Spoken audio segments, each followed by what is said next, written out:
Hello and welcome everybody. Thank you so much for joining us for a new episode of A New Go of New Home Sales. I'm your host, Anya Chrysanthemum. Hello, I'm John Lee. And joining us today is none other than Jeff Shore. So Jeff, welcome to the show. Happy to be here. Happy to officially don the Anugo gear right here. Absolutely. My new favorite t-shirt. So there you go. Love Looks that shirt. good on you.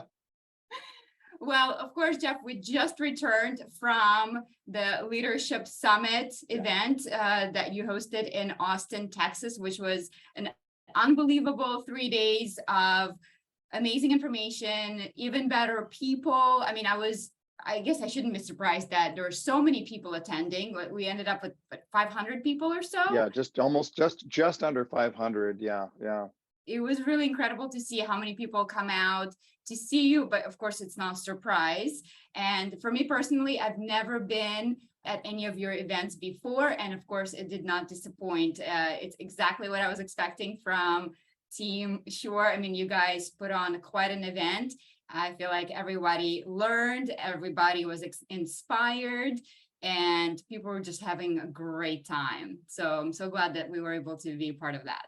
I would describe it as a great edutainment. I mean, it was great education, but it was a lot of fun. I've never seen so many happy people wanting to learn. Most people go to classes like, us going to sleep. No, they're pumped. You know, part of it, John, is that I design these things for people to learn the way I learn, and I have a very short attention span. So you got to keep it snappy for me.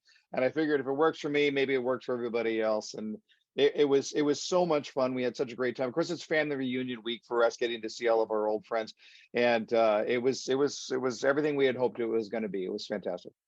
Yeah, it was definitely a family reunion for us too as Team Anugo, because we work remote. So right. Sarah and I, actually, I've never met one of our team members. So it was great to meet everybody in person and spend the time together. And I wanted to give a shout out to your newest member, Jeremiah Gore, who so seamlessly stepped into the role. And I mean, he was like a pro on stage. So I was very impressed. And of course, again, nothing less than I would expect from Team Shore.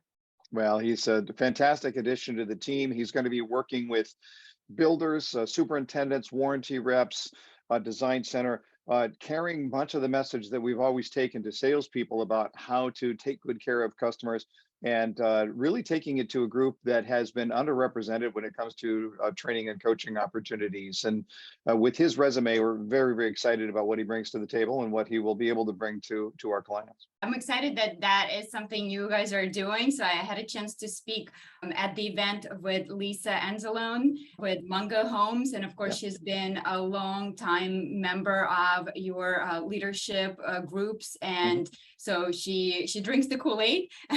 And that was one of the things that she highlighted, is that they're implementing at Mungo Homes is to bring that training to superintendents. And I'm shocked that nobody has really thought about this before. It hasn't really been rolled out on a big scale before. So can you talk a little bit more about that program, Jeff? Well, most of the training that has been available for superintendents or warranty reps has been technical training. Which I understand it's necessary in order to do your job well. But I think so much of the time, the way that a customer thinks is a great mystery. And so if we can sort of pull back the curtain and give them a little sense of what that customer experience is like, what the customer is going through, how to evaluate, the customer said this, why, what was not said, and what are the core motivations and different personality styles.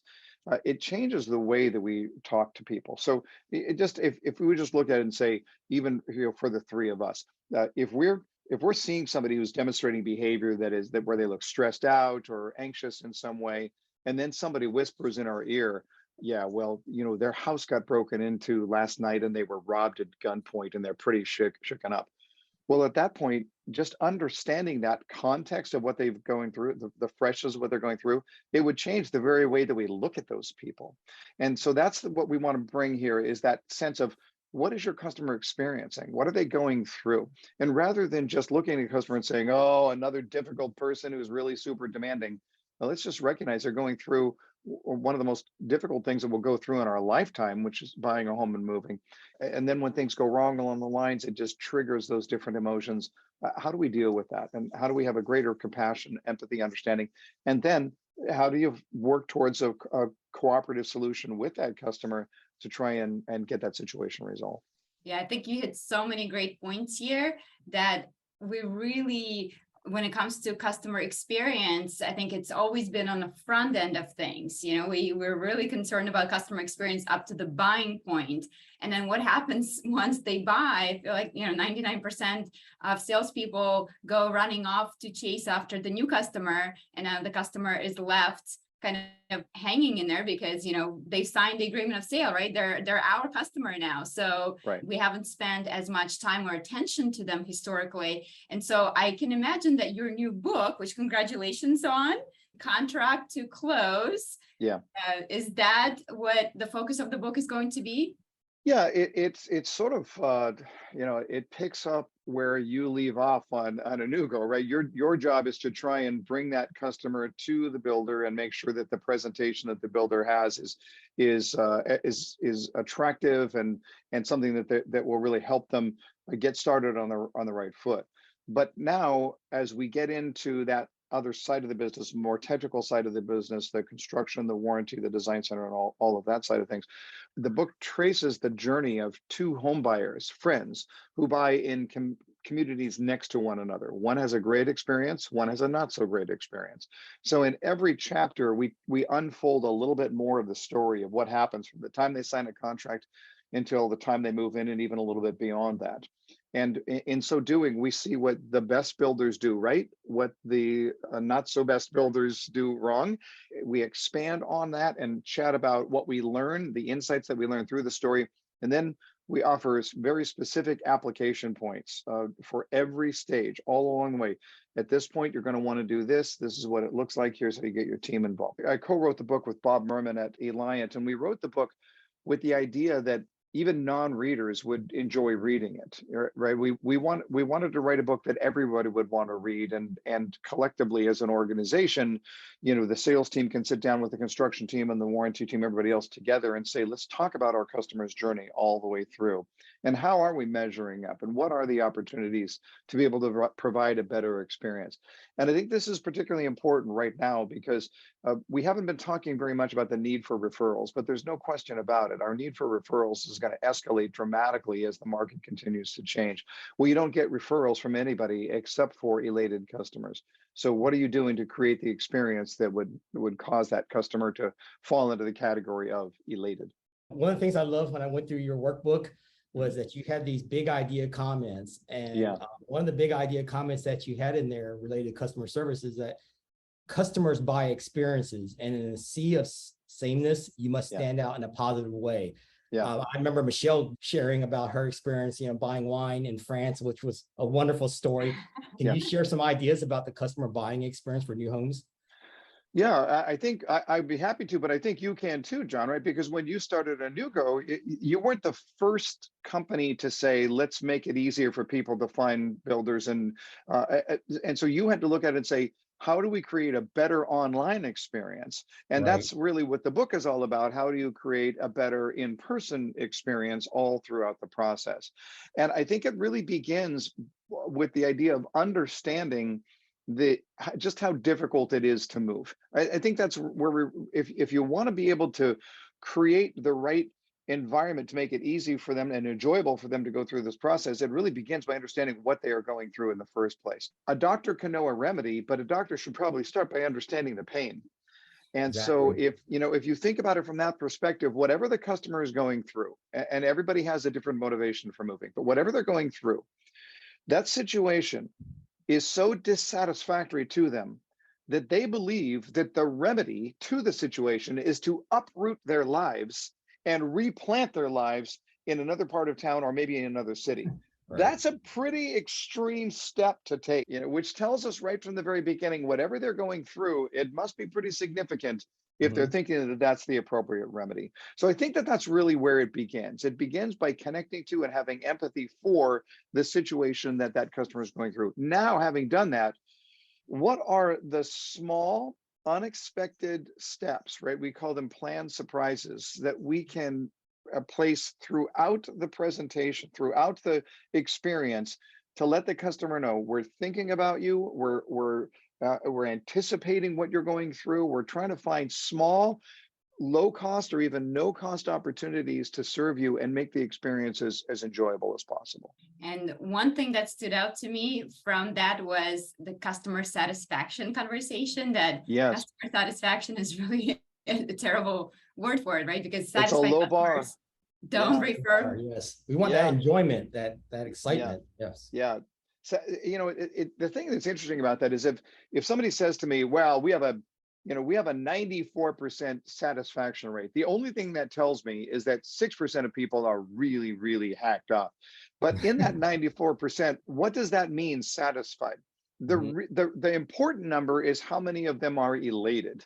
Right. Because if I have 6% that are really ticked off and 6% that are elated, well, that leaves 88% of my customers who are, meh, it was okay. That doesn't get you anywhere. That's not the type of experience that earns you a referral. If they're in that frame of mind, it only takes one mistake for them to suddenly drop down into the totally hacked category. So yeah, that's the idea. I'm glad you caught that on you, because for me, the idea of satisfaction it's such a low bar. It's not the type of organization that I would want to run. Speaking about measurement, the changing marketplace, one of the things you said is forget what you're measuring today. It's irrelevant. What will you need to measure tomorrow? So what are some of those new measurements? It's such an important question, John. And quite frankly, I don't think enough builders are asking the question, what did we initiate in 2020 and 2021 in response to this once in a generation experience?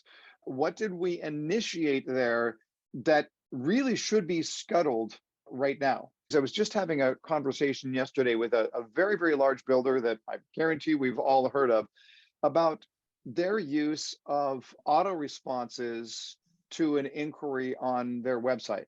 You've got an online sales counselor who is available to be able to reach out and contact that person, but what they're getting is an auto response.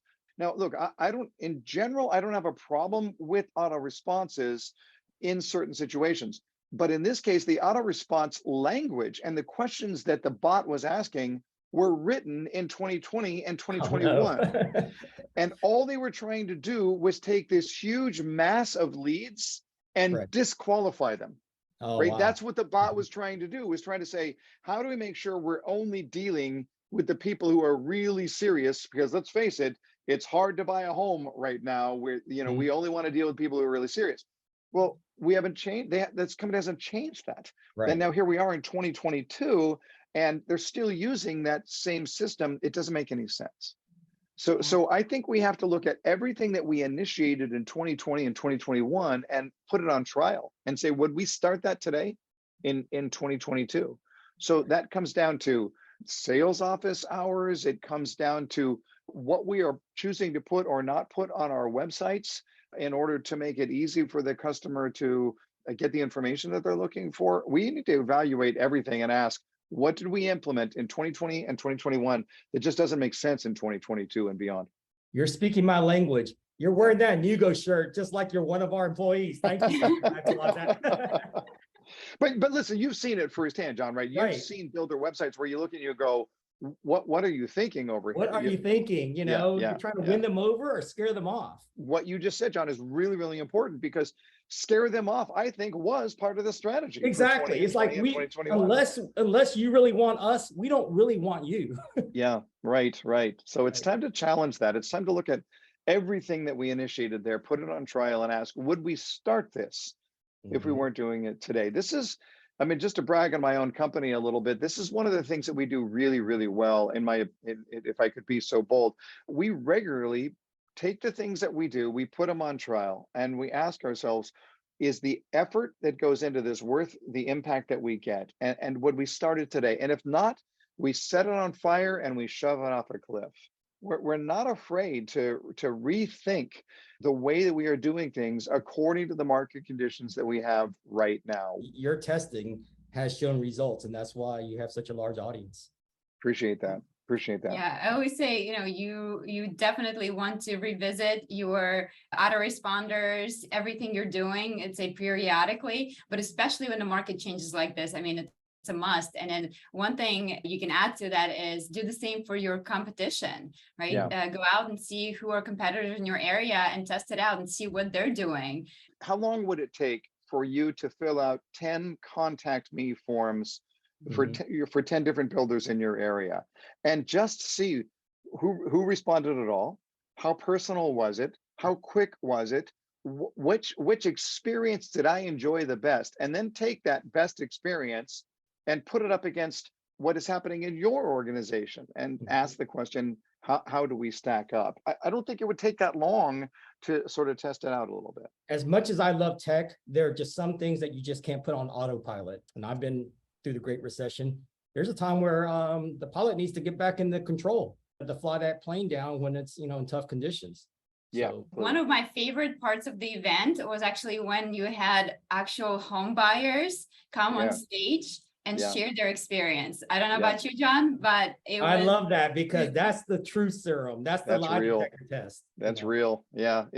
This is another thing that I'm very much concerned about over the last couple of years, is that the customer experience has declined dramatically between the frustration of higher prices, higher interest rates, supply chain delays, not being able to buy. When you do buy, you're spending significantly more than you thought. It's not a big surprise that we have tested the patience of our home buying customers over the last couple of years, and correspondingly, we've seen it in the survey numbers. They've been dropping off very, very sharply. Here's the interesting psychological dilemma that we find ourselves in.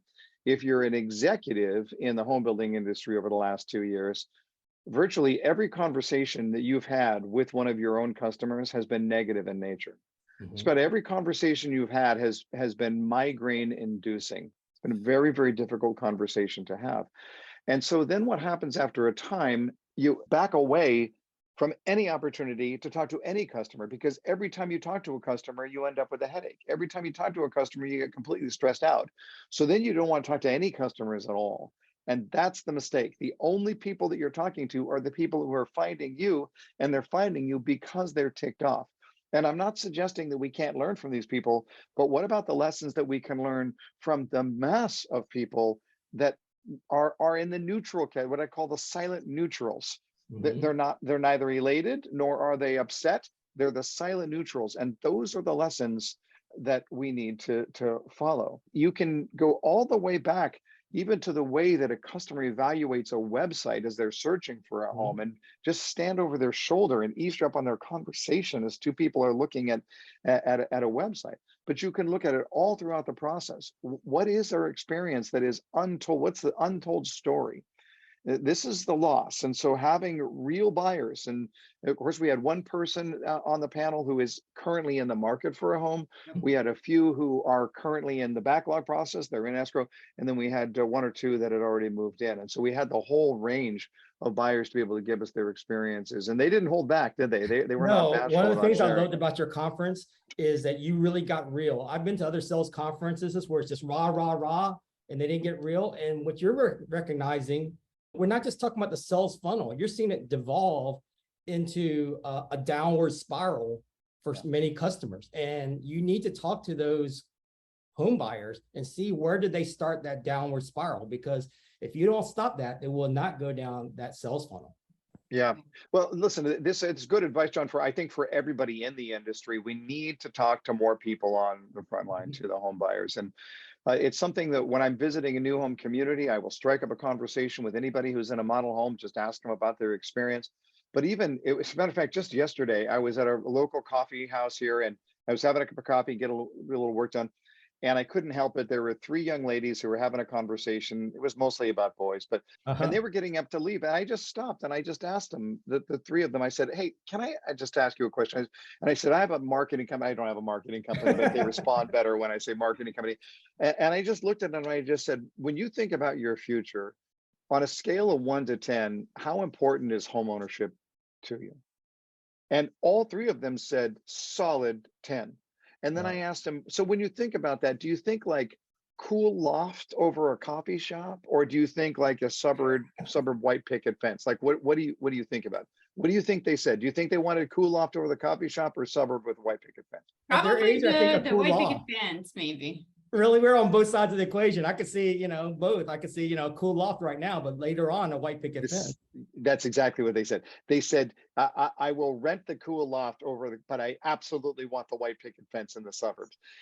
But what was beautiful about the conversation and really heartening to me was to say that even for young people, that dream of home ownership is still there. And it's not only is it there, but it's very, very important to them. Right. That conversation was good for my soul, right? To look at, by the time they are actually in the market, it might be 10 years from now. But what that means is that it's been at least 10 years that they've been thinking about this. Right. And so that connects me to the hopes and dreams that have been around for a very, very long time. I don't know that I have ever had a conversation with a prospective home buyer, somebody who's in the process, somebody who's just moved in. I don't know that I've ever had a conversation where I wasn't tremendously edified in some way or another, where I wasn't educated, where I wasn't inspired. Every time I talk to a customer, I'm better off for it. And yet it takes an intentionality that I think a lot of people just haven't wanted to do. Because again, every time they talk to a customer over the last couple of years, they end up with a headache. Even before they become customers, that word on the street, that ears on the ground, that gets you ahead of the game. Well, and when you think about just, the service that you are providing to your builders and the opportunity for somebody to make their search interactive long before they're even in a position to be able to buy. So right now, a partnership with Inugo, we think, well, I need a client next week. Well, you do need a client next week. You also need a client 5 years from now. Exactly. And so this is the beauty of technology now, is that there may be people who say, well, I'm not going to go visit a new home community because I am years away. But that doesn't stop me from dreaming today about what that experience is going to be like. Explore, discover, Sure. Just enjoy just looking around. And then when you're ready, you know where to go. Yeah, absolutely. 60% of all visitors to Zillow go there not for actually finding a home, but for fun. So I was going to say, Jeff, we were like, speaking our language here as we are about to launch a Inugo marketplace. That is going to be one of our goals, is to make sure that we become the destination for new home shoppers well before they are shoppers, so that they can dream, imagine, and fall in love with new. Because I think, again, at the end of the day, we're one of the few products in the market that we continue to struggle to sell against used homes. And there's nothing better than you. That's why we're all in this business, right? Yeah, absolutely. And I do understand the idea that there's the entertainment purposes of going on a Zillow and looking at it. But I also think that accelerates the desire, and so when the capability is there, the desire is already in place, and so you can shorten the buying cycle just by getting people. Let's look at it this way. If for most people, if I said, your child's life was in danger and you had 30 days to come up with $100,000 in order to save your child's life, could you do it? And people will undoubtedly say, of course I could. Definitely.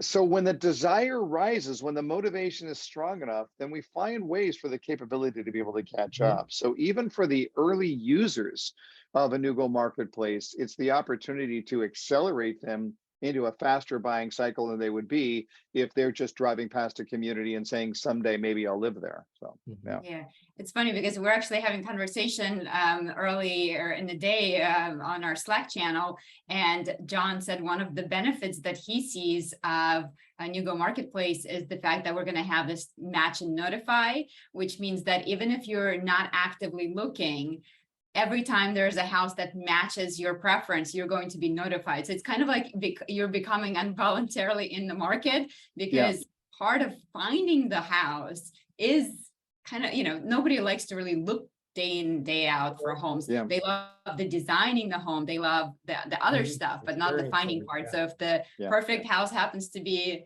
coming up and you're automatically notified, so that can absolutely speed up that process. So we're excited about one of the that. things that we want to introduce, and this sounds totally crazy, is shop while you sleep. Because while you're sleeping, the AI is matching you up, and then you're going to wake up to your dream home, and then you start designing and experience it. I really feel like the whole discover and explore part, we want to provide the inspiration before you do the perspiration of really going out there and starting to walk it and do everything. And, I think it just brings a more curated client to the salesperson. Yeah, I think that's absolutely right. My wife and I right now, we're planning a trip to Europe here for a few weeks in September, October. And just when it comes to booking places that I want to sleep, I'm having to do all of that legwork. It would be great if there was a site to say, here's who I am as an individual. These are my priorities. These are my likes. Right. And then let AI take it over from there. Yes. Right? You want to go on a wine tasting trip. You want to, go down the river and just let it, put it together for you. Exactly. Yeah. So if you look at it, especially now that we're coming into this age where there's more choice in homes, right? For the last couple of years, that's another huge, significant difference for the last couple of years. The absence of choice for prospective purchasers, listen, I never thought I would see a day in my lifetime where a customer would say, do you have a home to buy? I'll buy it. Well, do you want to know what it is? No. I never thought I would see anything like it. And that's, of course, once in a lifetime behavior. I don't believe we'll ever see it again. But now suddenly there's choice out there. And the issue, and this is why the AI is going to be so important, it has to do with Barry Schwartz when he wrote the book, The Paradox of Choice. And the premise of the book is when you ask people what they want, they say they want a choice. You want everything. Give them a lot of choice and their head explodes. And it's overwhelming. Yes. So if we can look at it and say, let's narrow down to you and who you are, that's a game changer for sure. Yeah. Right on target. So coming back to the event itself, can you talk to us a little bit about top 3 themes that really resonated with you when you were talking to all the home builders on site? Yeah. Like if I wasn't able to attend the event, what are the 3 things that I should concentrate on in my business this year going forward? Yeah, good question. I think I would start by recognizing that if you were to write a pros and cons list, the pros in favor of a prolonged healthy market, the cons against a prolonged healthy market, what you would find here, and I actually shared 5 things on each in my presentation. You would find very beefy evidence on both sides. Like you could find very strong, convincing evidence that we're going to have a strong market for years to come. You can also find strong, convincing evidence that it's going to be rough sailing for quite some time. So what does that mean, not to us, but what does it mean to a buyer? It means that the market is going to be balanced and the buyer is going to be afraid. That is my concern here. There are significant reasons to be optimistic about the market, but the things that work against a prolonged healthy market are all fear factors for your customer. Right. So we have to come to grips with the fact that the buying cycle is going to want to get longer, and we need to do everything that we can do as organizations and as sales professionals in organizations to condense the buying cycle. There's going to be this tension that we're going to see here in the short run. Right. And the reason that this is so important is that the longer a buyer stays in the active cycle without looking, the less likely they're going to buy at a given community. And the reason is because if I go look at a community and I want to think about it and think about it and think about it, in time, I become unmoored from the emotional impulse of that community. You stay at one community too long, you get your head wrapped around the axle, you can't make a decision. Right. Then you go see another brand new community, you buy it on the first day because the emotion is that strong. So that the buyer is going to want a longer cycle, and we've got to condense that cycle. This is going to be a huge focus for us moving forward.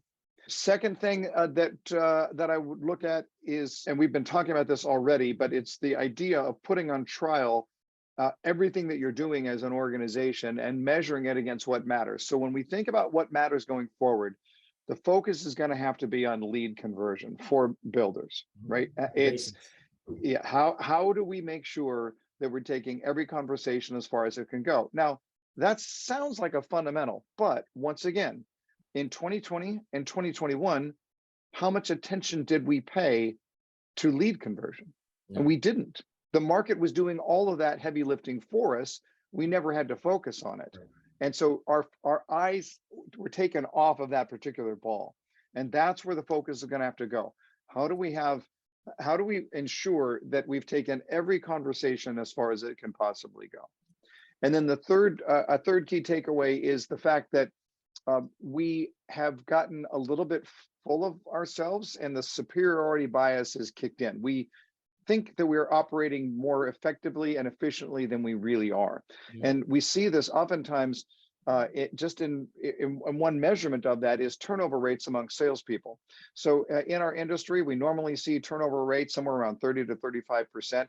Over 2020 and 2021, the turnover rate was closer to 6%. So as we look at that number, what does it mean? Did it mean that salespeople got that good? Right. And of course, the answer is no. If you think about it from this perspective, in the Great Recession, we came out of that recession starting in 2012. If you use price appreciation as your gauge. So from 2012 to 2022, we have seen nothing but a steady increase in pricing, except in the last couple of months, which we'll see how that shakes out. But if you look at the curve line of pricing from 2012, it has basically gone nonstop to where we are today, which means that anyone who joined the industry after 2012 has never seen a descending market. So this is the issue that I'm dealing with right now, is that we have so many salespeople that have never seen a declining market. And I'm very, very concerned that we have, to use the analogy, an army of salespeople that are not battle tested. And so we are about to see a massive amount of turnover in the sales and frankly, even the sales management ranks over the course of the next 2 years. I believe that that's what's going to happen next. And if builders are not right now looking at who is going to be the right salesperson for the next market, not the last market, but for the next market, they're going to have their hands full with a revolving door on the sales staff. It's not something I don't think anybody's talking about it right now, but I think it's a crisis waiting to happen. So I know you have a 4-2 Formula Academy coming up in Chicago. Yep. Can you tell us a little bit more about that, and how can people join the event if they want to learn from you? Thank you very much. Yeah. So we've got our 4-2 Academy coming up in Chicago in September, and different builders handle it different ways. Sometimes they just send their new people. Sometimes they send people who need a refresher. Some leaders send their entire team for that 3-day academy. But it's an opportunity to really understand the fundamentals of how do we get to know our customer on a very deep level, on a deep enough level that sale begins to roll out right in front of us. So we cover everything from that initial rapport building and discovery, the way we walk somebody through a home, the way that we accelerate the decision-making process all throughout, all the way through the close in the course of 3 days. And then we have a series of follow-up videos to be able to track that afterwards. The timing of this couldn't be better because of the number of markets who are suddenly finding you got a lot of salespeople who are saying, I've never seen this before. What am I going to do? Even the fundamental simplicities of discovery were discarded largely in 2020 and 2021.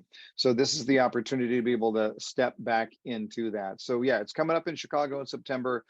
You can sign up at jeffshore.com. Yeah, so I can say that I was one of the lucky ones back in my selling days with Ryan Holmes. I had a pleasure of watching Amy O'Connor do the sales training for us for the 4-2 formula many, many years ago now. So I was bummed that she wasn't able to attend the leadership summit, and we wish her all the best in her recovery.